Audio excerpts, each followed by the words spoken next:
चलो भाई, okay, welcome again. Hello.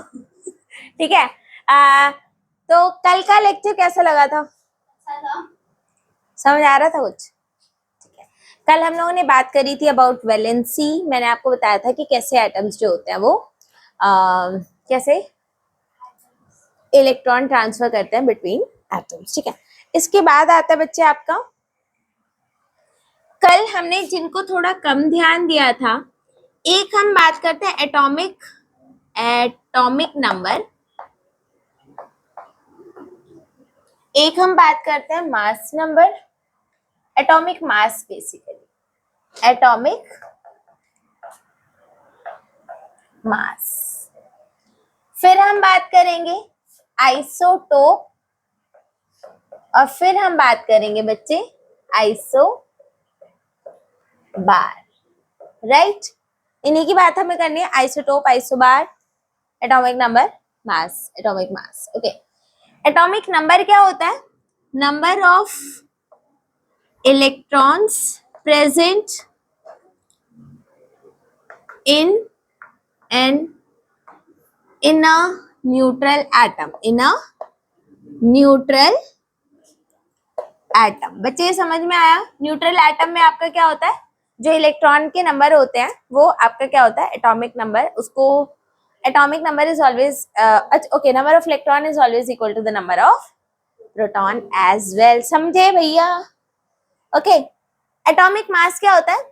Number of neutrons plus protons, उसे हम क्या बोलते हैं?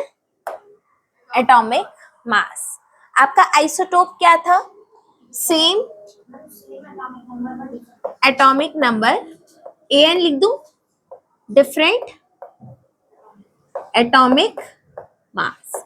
एटॉमिक नंबर सेम होगा, एटॉमिक मास, और इधर क्या होगा आइसोबार में? Same atomic mass and different atomic number. समझ में आया? बात की गहराई को समझो। ठीक है, we will try to understand the गहराई ऑफ ऑल बात। ठीक है। मास कितना है उतने आपके, ठीक है। एंड इसीलिए आपके न्यूट्रॉन एक्चुअली किसी बात पे डिपेंड नहीं करते, इसलिए वो वेरी भी कर जाते हैं। एंड आइसोटोप्स किस वजह से आते हैं? Because number of neutrons very कर जाता है। समझ में आया? ठीक है। अब आइसोटोप जो है बच्चे, मैंने आपको बताया था कि इलेक्ट्रॉन ही डिसाइड करता है किसी एटम की most of its chemical properties, and isotopes में नंबर ऑफ इलेक्ट्रॉन सेम है ना? तो मतलब इनकी प्रॉपर्टीज कहीं हद तक सेम होती है। आप चाहे वाटर लो, हैवी वाटर लो, इनकी केमिकल प्रॉपर्टीज में बहुत ज्यादा डिफरेंस नहीं होता। Is this clear? तो मैंने आपको बताया था प्रोटियम,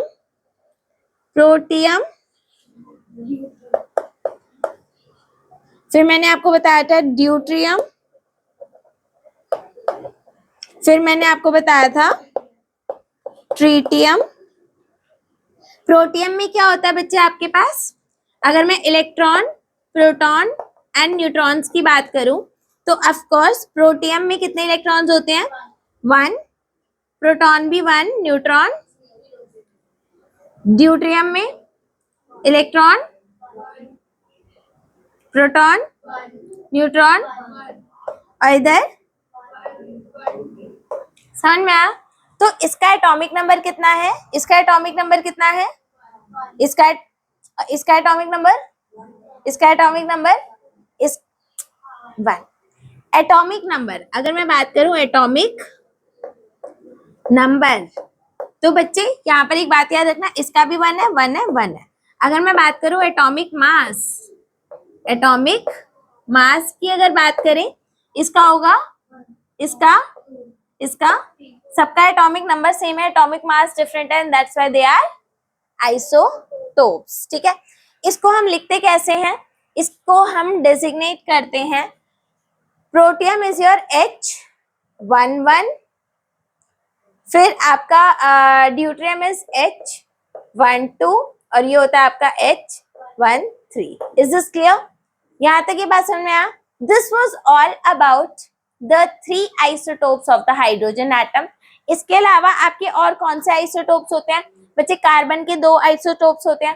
कार्बन का अगर आप देखोगे, कार्बन के आइसोटोप्स C612. नीचे क्या लिखा जाता है? Atomic number. ऊपर क्या लिखते हैं? Mass number. नीचे एटॉमिक नंबर, ऊपर एटॉमिक मास. ठीक है, तो एक होता है C612 और एक होता है C614. C612 and C614. अगर मैं बोलूं दोनों में इलेक्ट्रॉन, प्रोटॉन, न्यूट्रॉन बताओ, दोनों में क्या बताओ? Number of electron, proton and neutron. तो अगर मैं C6 और 12 की बात करूं तो इसमें इलेक्ट्रॉन कितने होंगे बोलो? प्रोटॉन्स और न्यूट्रॉन्स 12 माइनस 6. एटॉमिक मास इसका कितना है? 12 है ना, तो कितना आ गया? 6. देखो एटॉमिक नंबर 6 हो गया और एटॉमिक मास दोनों को ऐड करके 12. उधर 0 इसलिए था क्योंकि उसका एटॉमिक मास भी 1 ही था. तो सब्ट्रैक्ट करके क्या आता है? न्यूट्रॉन्स का नंबर. अगर मैं C6 एंड 14 में बोलूं कि इसके एटॉमिक इलेक्ट्रॉन बताओ तो प्रोटॉन, न्यूट्रॉन, समझ में आया? ये आपके हैं. फिर आपके क्लोरीन, ये किसके आइसोटोप्स हैं बच्चे? ये किसका आइसोटोप्स हैं? These are isotopes of carbon. इसके अलावा आपके पास और किसके आइसोटोप्स होते हैं? उसके भी क्या बोलते हैं? नहीं, आपका वो क्लोरीन. क्लोरीन. इसके अलावा किसका होता है? क्लोरीन. क्लोरीन का आइसोटोप क्या होता है?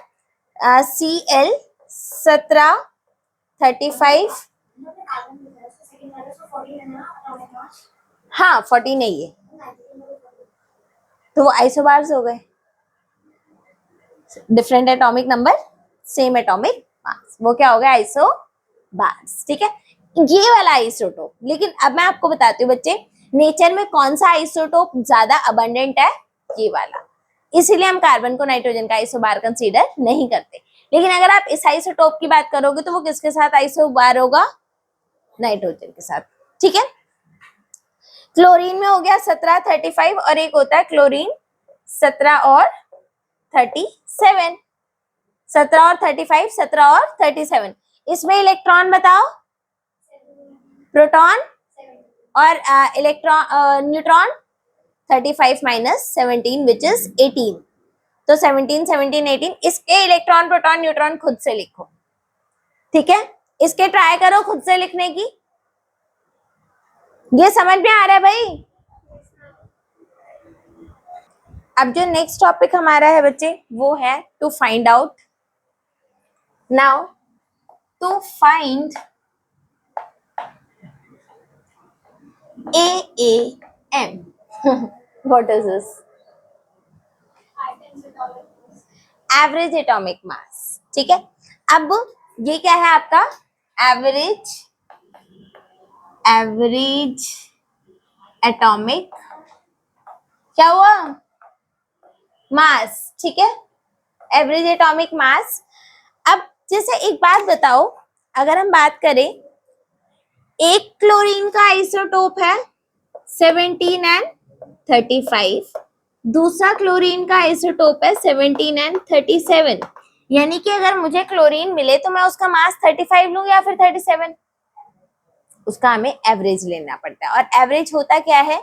जैसे मान लो इस वाले आइसोटोप की अबंडेंस अगर 75% है और इस वाले आइसोटोप की अबंडेंस 25% है. इसकी अबंडेंस कितनी है? 25%. इसकी अबंडेंस कितनी है?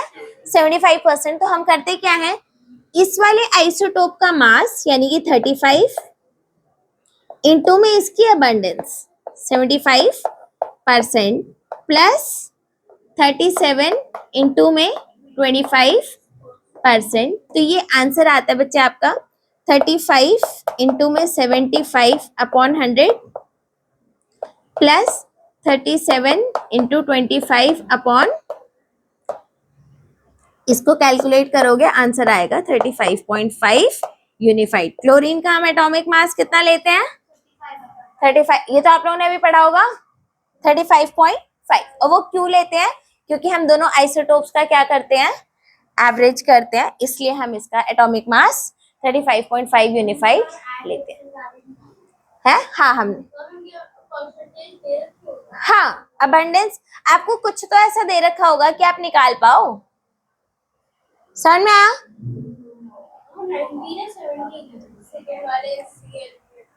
ये 17 है, एटॉमिक नंबर तो सेम होगा ना। ये है आपका एवरेज एटॉमिक मास का एक क्वेश्चन। ठीक है, एक क्वेश्चन और है एनसीईआरटी में, लगाऊं क्या? लगवा दे।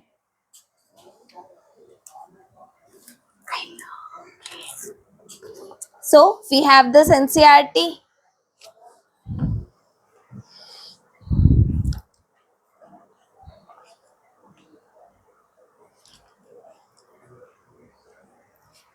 एक क्वेश्चन अब लगा रहे हैं, मैं इसे मिटा दूं? हाँ हाँ 25/100 25% कर लो।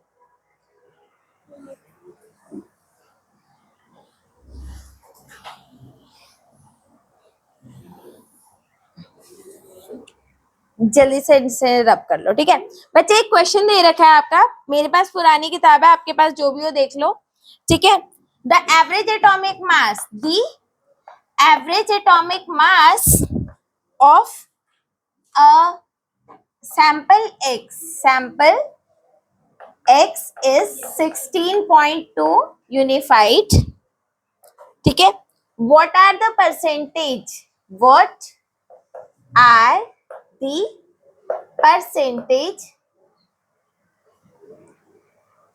of isotopes?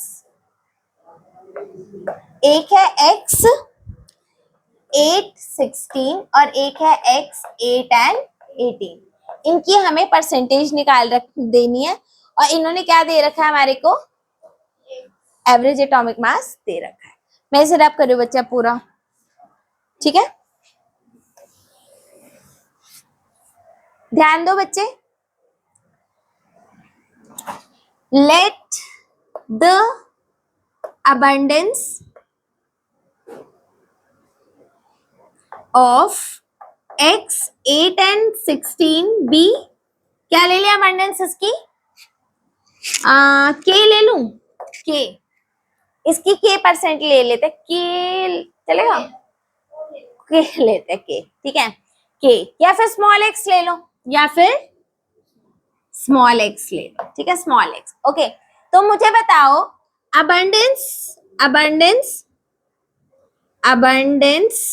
of x 8 और 18 का कितना abundance होगा, जल्दी बोलो। 100 माइनस x%, और इसका कितना abundance था, x%। भाई दोनों का सम तो 100 ही होगा, पिछले वाले में भी 75 और 25 ही तो था, और दो ही आइसोटोप्स है, तो दोनों का सम कितना होगा, 100। तो अगर ये x% है तो ये कितना होगा, ये समझ में आया? ये क्वेश्चन पेपर में आ सकता है। ठीक है, ध्यान दो इधर, पहले वाला जो आइसोटोप है x 8 और 16, इसकी अबंडेंस कितनी हो गई, x%, और दूसरे वाले का कितना हो गया, x 8 और 18 का 100 माइनस x%। तो मुझे करना क्या है, 16 इंटू में x%, यानी कि x/100, प्लस 18 इंटू में 100 minus x/100 is equal to answer कितना आना चाहिए, 16.2। ये तो इन्होंने दे ही रखा है, राइट। 100 दोनों में से कॉमन है, ऊपर भेज दो, अब तो मैथ्स का सवाल बन गया। 16x plus 1800 minus 18x is equal to 1620।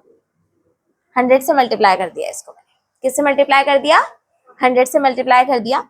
बच्चे इसमें से इसे सब्ट्रैक्ट करूंगी, -2x is equal to 1620 minus 1800। ठीक है, अब इसका आंसर कितना आएगा, -2x इज इक्वल टू -180। तो x की वैल्यू कितनी आ गई, 90%। ठीक है, 90, यानी कि आपकी x, इस वाले आइसोटोप की अबंडेंस कितनी है, 90%, तो ऑब्वियसली इस वाले की कितनी होगी 10%। कैलकुलेशन बहुत ज्यादा टफ नहीं था। ये बात समझ में आई है नहीं आई? ठीक है, तो ये दो क्वेश्चन हो गए आपके आइसोटोप्स बेसिस पे। ओके, इसे नोट डाउन कर लो, फिर आगे बढ़ते हैं। बहुत ज्यादा नहीं रह गया बच्चे। Now we are just about to complete the chapter. चलो भाई, ओके। तो आप लोगों ने एवरेज एटॉमिक मास के दो क्वेश्चंस लगाए, एक जिसमें आपको एवरेज एटॉमिक मास निकालना था, दूसरा जिसमें एवरेज एटॉमिक मास गिवन था और आपको परसेंटेज निकालना था। तो आपने दोनों को टाइप के क्वेश्चन लगा लिए। Is this okay? इसके अलावा बच्चे इन्होंने आपको दे रखा है यहाँ पर एटॉमिक आइसोटोप्स के कुछ यूजेस बता रखे हैं, वो प्लीज देख लो। एप्लीकेशंस ऑफ एटॉमिक आइसोटोप्स की, ठीक है। Since chemical properties of all isotopes of elements are same, normally we do not concern about taking a mixture. तो हमारे को कोई प्रॉब्लम नहीं होती कि ये वाला आइसोटोप मिले या फिर दूसरे वाला, इस बात से हमें फर्क नहीं पड़ता। But some isotopes are special, they have some special properties, तो हम उस केस में पर्टिकुलर आइसोटोप को ज्यादा प्रेफरेंस देते हैं। जैसे isotope of uranium is used as a nuclear reactor. जो आपका मैंने बताया था न्यूक्लियर पावर प्लांट के बारे में मैंने बताया था, तो वहां पर आप यूरेनियम के एक पर्टिकुलर आइसोटोप को यूज करते हो। तो न्यूक्लियर रिएक्टर में हम क्या यूज करते हैं? Isotope of uranium. ये क्वेश्चन लास्ट ईयर इस इनमें से एक क्वेश्चन आ रखा है कोलाची में, ठीक है, कैंसर वाला, कोबाल्ट वाला पूछा था इन्होंने, ठीक है। तो an isotopic cobalt is used for the treatment of cancer. तो क्वेश्चन था आपका कि which element is used for the which isotope is used for the treatment of cancer, तो उसमें आंसर आना था कोबाल्ट। ये लास्ट ईयर कोलाची में पूछा गया है। मतलब from this paragraph you can expect one question in your UT or finals. An isotope of iodine is also used as a treatment of goiter. Goiter आपको पता ही है, yes, ठीक है। तो उसमें भी आप क्या यूज करते हो? Isotope of iodine. ये बात समझ में आ गई बच्चे? ठीक है। इसके बाद लास्ट में आता है, तो आयोडीन का आइसोटोप आप कहाँ पे यूज करते हो? In the treatment of goitre. और न्यूक्लियर पावर प्लांट में क्या यूज करते हो? और कैंसर में सी से कैंसर, सी से कोबाल्ट, ठीक है। इसके बाद आते हैं बच्चे आपके आइसोबार्स। आइसोबार्स मैंने बता ही दिया, सेम एटॉमिक नंबर एंड नहीं, different atomic number and same atomic mass. इसका एग्जांपल आर्गन और कैल्शियम होता है, ठीक है, आर्गन एंड कैल्शियम। आर्गन क्या है बच्चे आपका? आर्गन, आर्गन होता है बच्चे AR, आर्गन 18 एंड 40। और आपका ये क्या होता है? आर्गन 18 14 होता है, कैल्शियम क्या होता है? 20 and 40. Do they have same atomic mass? Yes. And different atomic number? So are they isotopes? Isobars? Yes, they are isobars. ठीक है, तो इन्होंने यही बता रखा है आइसोबार्स की, क्योंकि प्रॉपर्टीज अलग अलग होती हैं तो इनका एज सच कोई बहुत ज्यादा इंपॉर्टेंस नहीं है, बट आइसोटोप्स का obviously we have. Is this clear? हाँ, और भी आपको मिलेंगे। This is an example from your book. Okay, ये चीज क्लियर हो गया? यहाँ तक ये चीज क्लियर है या नहीं है? पक्का? ओके, अगर मैं आपको बोलूं कोई एक ऐसा एलिमेंट है X, ठीक है, ये एलिमेंट आपका, अच्छा ओके, ये इन्हीं दोनों को ले लेते हैं। Can you write the number of electron, proton and neutron in both? Argon का 18 और 40 में लिखो इलेक्ट्रॉन कितने होंगे, प्रोटॉन कितने होंगे एंड न्यूट्रॉन्स कितने होंगे। ऐसे ही है, एग्जैक्टली ऐसे ही आर्गन का सॉरी कैल्शियम का 20 एंड 40 इसमें लिखो। इसमें आप देख रहे हो 18 18 22 और इधर आप क्या देख रहे हो? 20 20 एंड 20। इसके अलावा आप ये देख रहे हो बच्चे कि यहाँ पर हम लोगों ने और क्या देखा? इलेक्ट्रॉन नंबर अगर ओके, ये तो आपका क्लियर हो गया। आपके आइसोटोप्स किस वजह से फॉर्म होते हैं?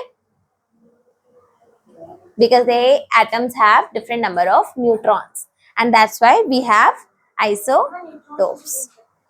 न्यूट्रॉन, बच्चे न्यूट्रॉन एक्चुअली देखो, इलेक्ट्रॉन या प्रोटॉन का नंबर ज्यादा या कम नहीं हो सकता, why? Because they will affect the charge, ठीक है। न्यूट्रॉन का थोड़ा बहुत वेरी करे तो कोई फर्क नहीं पड़ता भाई, उससे मास में फर्क पड़ेगा, बाकी और कोई फर्क नहीं पड़ता। हालांकि स्टेबिलिटी ऑफ मैटर में भी फर्क पड़ेगा, अदरवाइज इनकी अबंडेंस अलग अलग नहीं होती।